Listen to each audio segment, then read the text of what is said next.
Welcome. Tonight's story is quiet, slow, and unsettling. If you enjoy atmospheric horror and stories that linger long after they end, you're in the right place. I'm still new here, so your support truly means a lot. Now, sit back, lower the lights, and listen carefully. I first heard about the town because my car broke down. It was late afternoon, the kind of gray, empty hour where the world feels paused. The road I was on didn't show up on my phone anymore. No signal. No landmarks. Just trees and an endless stretch of cracked asphalt. When the engine died, I didn't panic. Not at first. I grabbed my jacket, stepped out, and looked down the road in both directions. That's when I saw the sign. It stood crooked at the edge of the forest, old wood, faded paint. No welcome slogan. No population count. Just a name. Ravenport. Below it, in smaller letters, almost scratched in by hand. Please respect the town. I remember thinking it was a strange thing to ask from strangers. I walked for maybe 15 minutes before the trees opened up and the town appeared. Houses lined the street, neat and quiet. No cars moving. No people outside. It looked lived in, but frozen, like someone had pressed pause. The first person I saw was an elderly man sweeping his porch. He stopped the moment he noticed me. Not startled. Just alert. "Excuse me," I said. "My car broke down. Is there a mechanic nearby?" He stared at me longer than felt polite. Then he glanced at the sky, as if checking the time. "You're early," he said. "Early for what?"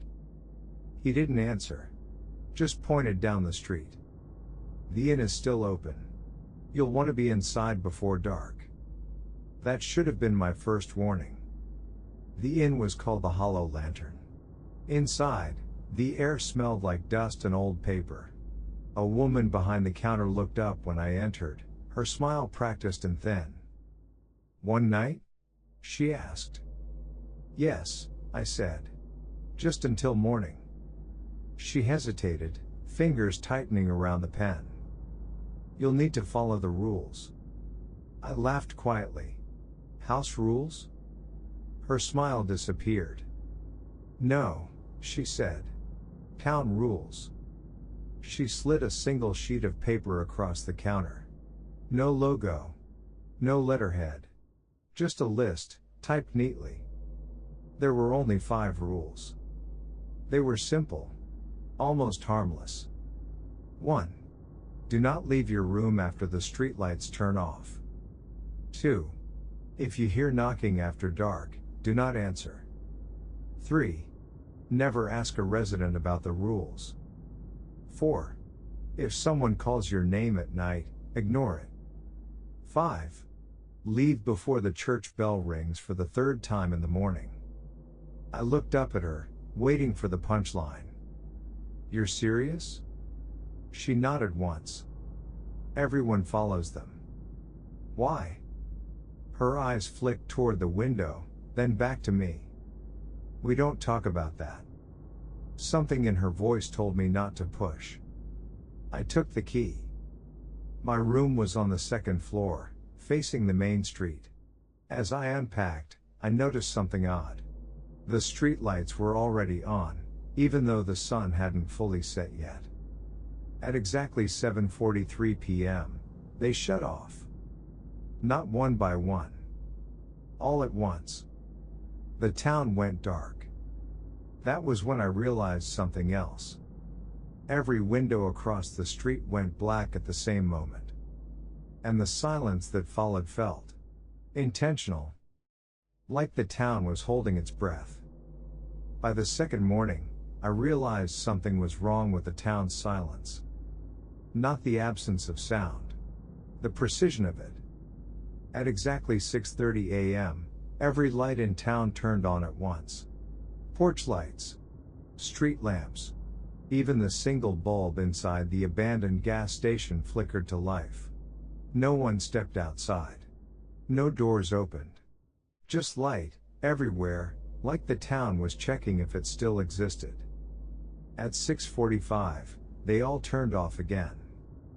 I was standing at the window when it happened, coffee in hand, watching my own reflection instead of the street. When the lights went dark, my reflection didn't fade right away. It stayed half a second longer than it should have. I laughed it off. Lack of sleep. New place. Old nerves. That's when I noticed the note on my kitchen counter. I hadn't seen it the night before. It was folded neatly, the paper thick and yellowed like it had been reused too many times. The handwriting was careful, almost polite. Rule 4, if you notice something you can't explain, don't try to confirm it. No signature. No greeting. Just the rule. I checked the doors. Locked. Windows closed. No sign of anyone breaking in. The note hadn't been slid under the door either. It was placed exactly in the center of the counter, aligned with the edge like someone had measured it. I didn't touch it. Instead, I folded my arms and stared at it from across the room, as if it might move on its own. At 7 a.m., there was a knock. 3 slow taps. I froze. Rule 2 echoed in my head, don't open the door before sunrise. The sun was up, technically, pale and weak, filtered through heavy clouds, but something about the timing felt deliberate. Like the knock had waited until it could argue its case. I checked the clock. 7:01. Another knock. Same rhythm. Same spacing. I approached the door but didn't open it. I leaned close enough to speak through the wood. Who is it? Silence. Then a voice, calm and friendly. Too friendly. Just making sure you're settling in. I didn't recognize it. Male, maybe mid-40s. Smiling, I could hear that much. I didn't ask for help, I said. A pause. That's good, the voice replied. That would have been a problem. My hand hovered over the lock. Rule 1, don't ask questions about the rules. Rule 3, if someone mentions a rule you haven't been told yet, act like you already know it. I'm fine, I said. Thanks. Another pause. Then footsteps. Slow. Unhurried.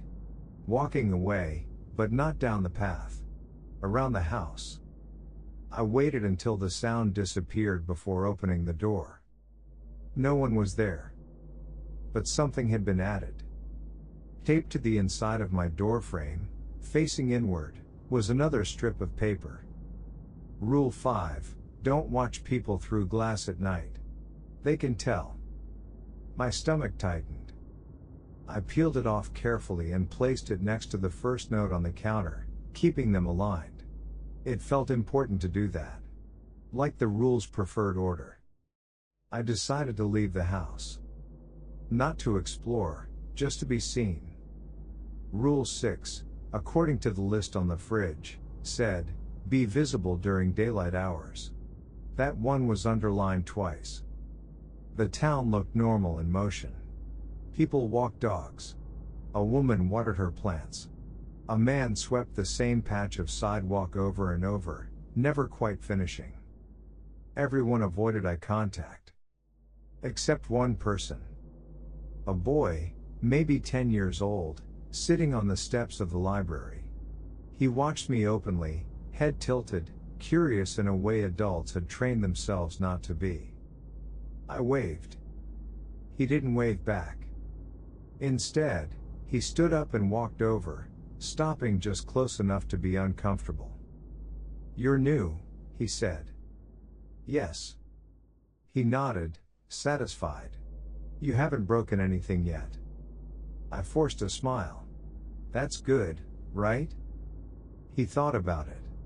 Then shrugged. It's early. Before I could ask what he meant, he leaned closer and lowered his voice. Don't stay inside after the bells tonight. What bells? His eyes widened, just a fraction.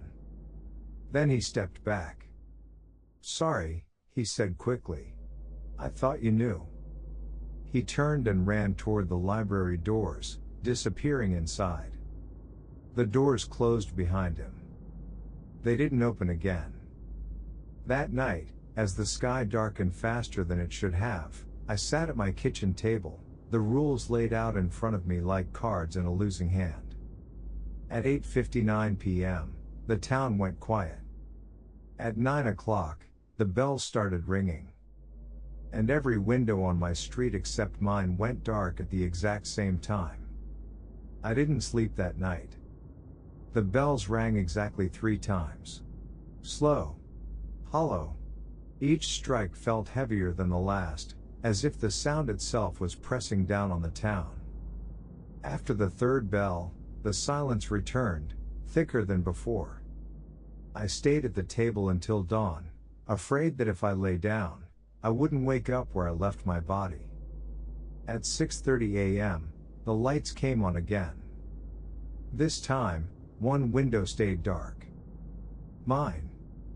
I noticed it only after stepping outside. Every house across the street glowed softly, warm and alive. My place remained dull and empty, like it had been forgotten. People walked past without acknowledging me. Not a glance. Not a nod. It was as if I had become part of the scenery overnight. I checked my phone. Still no signal. At the end of the street, near the old grocery store, a small crowd had gathered. They stood in a loose semicircle, quiet, watching something on the ground. I approached slowly. In the center lay a man I recognized, the one who had knocked on my door the day before. He was on his side, eyes open, mouth frozen mid-word. No blood. No visible injury. Just still. A woman near me whispered, "He forgot." "Forgot what?" I asked. Several heads turned toward me at once. The woman flinched. "You're not supposed to ask that." "I didn't know," I said quickly. A man stepped forward. He wore a sheriff's badge, though the uniform looked decades old. "You've been warned," he said calmly. Not angry. Not threatening. Just certain. "I'm leaving today," I replied. "That was always the plan." He nodded. "Good." Then he glanced up at the church tower. But plans change. They dispersed without another word, leaving the body behind. No ambulance. No sirens. No mourning. The town swallowed him like he had never existed. Back in my room, the rules had changed. The list on the fridge was longer now. Not added to, rewritten. Some rules were gone. Others had been rearranged. One new line stood out, written in darker ink.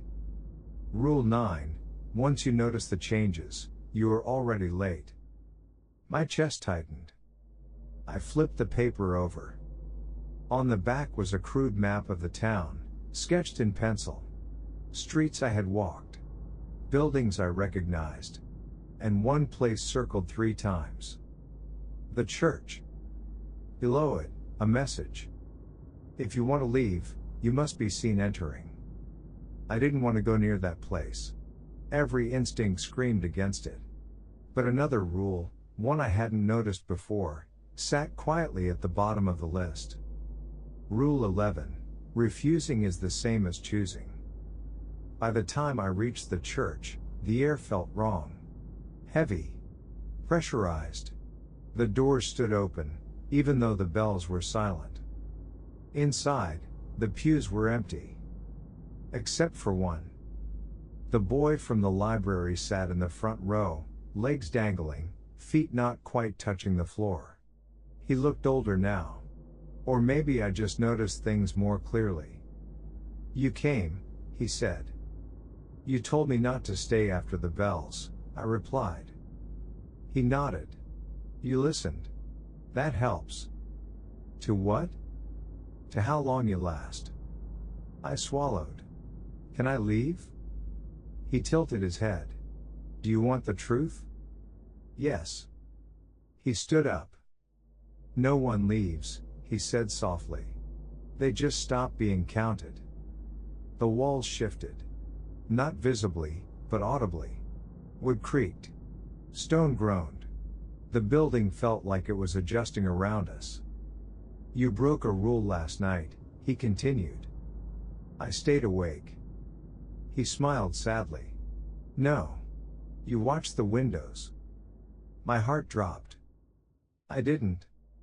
You noticed, he said. That's enough. The church bells began to ring again. Once. Twice. Go, the boy whispered. If the third bell rings while you're inside town limits. He didn't finish the sentence. I ran. The streets blurred as I sprinted toward the edge of town. Houses watched me. Windows reflected too much movement. Shadows didn't line up with their owners. The third bell rang. And something behind me started moving faster than I was. I didn't look back. Not because I was brave, because every rule I'd seen so far had one thing in common. The moment you tried to confirm what was happening, it became real in a way you couldn't undo. The third bell's echo followed me through the streets like a hand sliding across glass. I ran past the grocery store, past the quiet houses, past the inn with its yellow curtains drawn tight. My lungs burned. My legs shook. But the worst part wasn't the exhaustion. It was the sound behind me. Not footsteps. Something more careful than footsteps. Something that knew how to move without being heard, and chose to be heard anyway. A scrape. A drag. The soft crunch of gravel under a weight that shouldn't have been there. I reached the main road and saw the forest opening beyond the town sign. The same crooked marker, Ravenport. Under it, the faded request, please respect the town. I crossed the sign like it was a finish line. Nothing happened. No shock. No invisible wall. No sudden blackout. For one hopeful second, I thought I'd beaten it. Then the air changed. It wasn't colder or warmer. It was flatter. Like sound didn't carry right. Like the world was a recording that had been paused. I slowed to a walk and turned my head slightly, just enough to see the town without fully facing it. The houses were still there. The street was still there. But the windows were wrong. Every single one of them reflected the same thing. Me, standing on the road, breathing hard, staring back. Not the forest behind me. Not the clouds. Not the street. Just me. My reflection moved a half second late. I felt my stomach drop.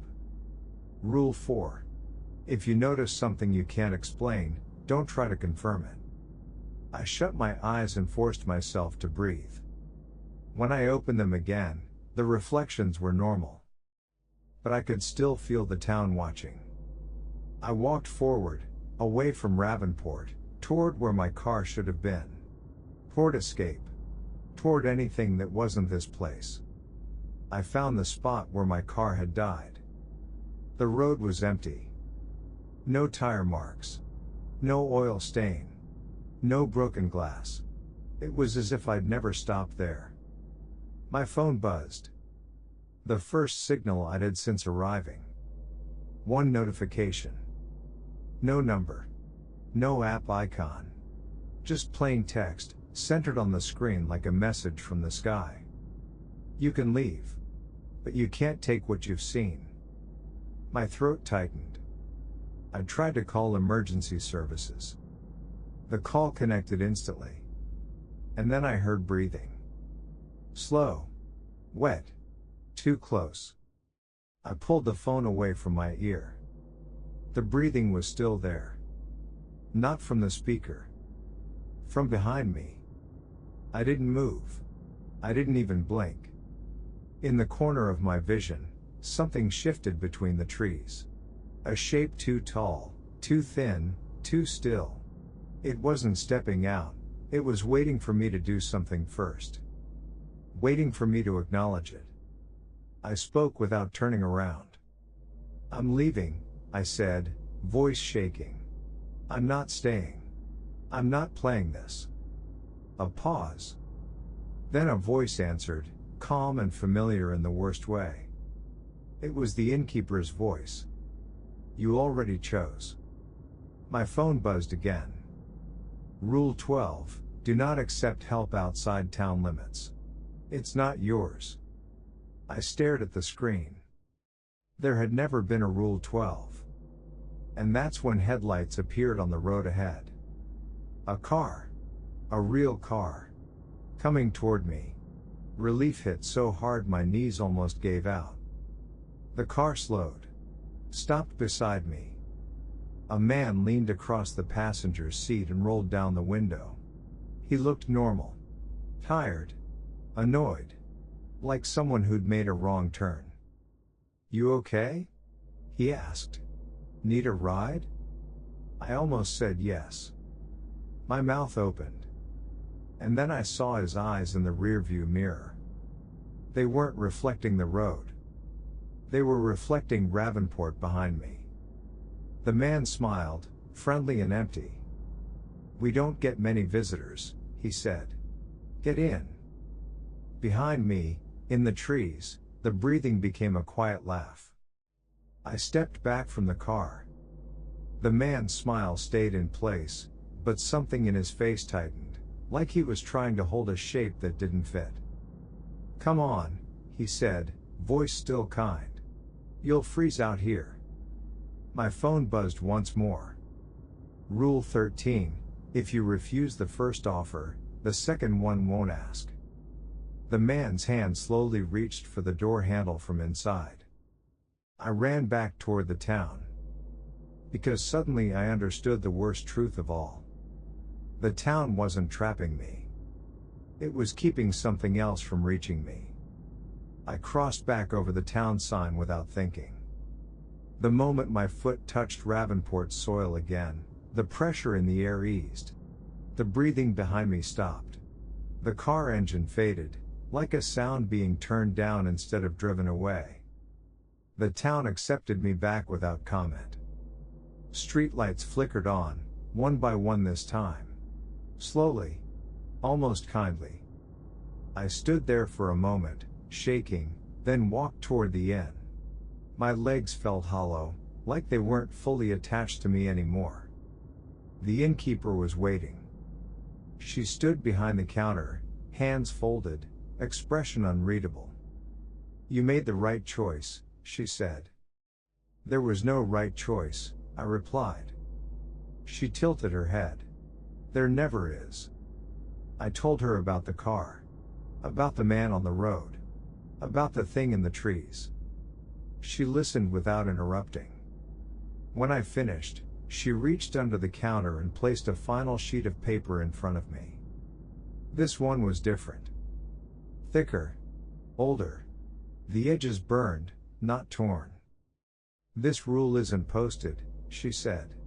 Because once someone reads it, they can't pretend they didn't. I stared at the paper. Final rule. Ravenport exists to be stayed in. IT does not exist to be escaped from. What does that mean? I asked. She looked past me, toward the window. It means the town is a border, she said. Not a prison. I followed her gaze. Outside, the street was empty again. Calm. Normal. But I could feel something pressing against the edges of the place now, not from inside, but from beyond. Something vast. Patient. You think the rules are for you, she continued. They're not. They're for it. My chest tightened. The thing in the forest?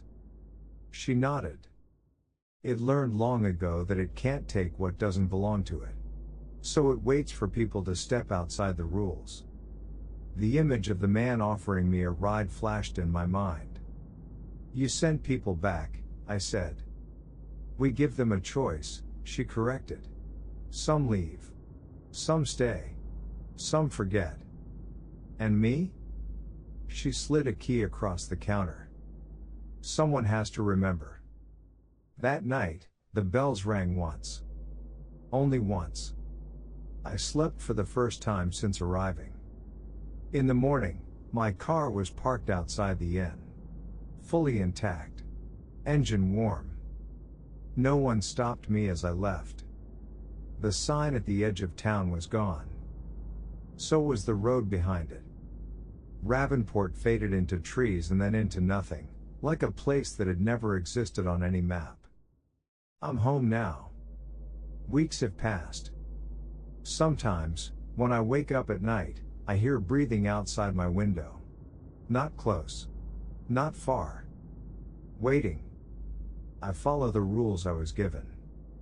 I don't look out after dark. I don't answer voices that know my name. And I never, ever accept help when it's offered too easily. Because some towns don't trap people. They protect the rest of us. Thank you for listening. If any part of this story stayed with you longer than it should have, I'd love to hear which one. I read every comment. And remember, some rules only matter once you notice them.